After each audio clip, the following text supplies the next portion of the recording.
Et quand la cloche sonne, ben, elle retentit, tout le monde l'entend.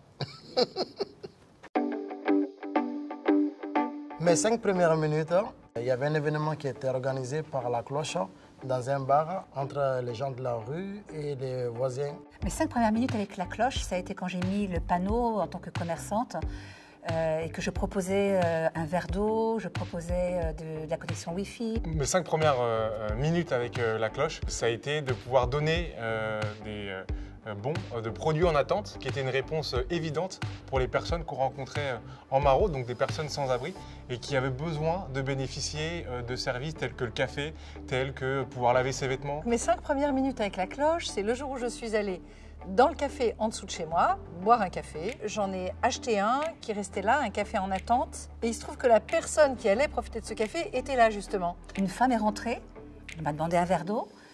Je lui ai donné son verre d'eau et c'était un premier prétexte pour un échange. Elle s'est mise à parler, à me raconter un peu sa vie, pourquoi elle en était là. Donc au début, un peu de silence avant qu'on engage la conversation.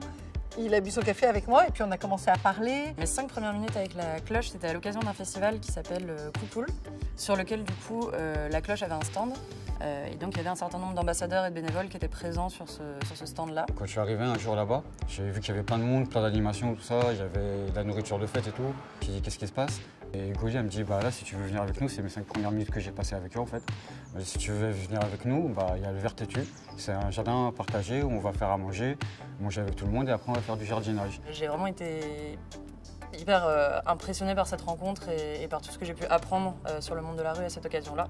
Et là j'ai commencé à jardiner, à parler avec les gens. J'ai vu que les gens sont très ouverts. S'il n'y avait pas eu ce petit café qu'on avait partagé, jamais j'aurais pu le connaître. En plus du café, en plus de la soupe, en plus de l'hygiène, c'est des bons qui permettent de créer aussi ce lien social. Parce qu'en fait, le lien social, l'accès à la culture, le fait d'avoir un espace d'expression, c'est l'existence en fait. On n'est pas seulement dans la survie, on est dans l'existence. Et l'existence, elle devrait être accessible à tous. Sans lien social, ben, en fait, on n'arrive pas. C'est direct, ça fait du bien, aussi bien à tout le monde, aussi bien à domicile que sans domicile.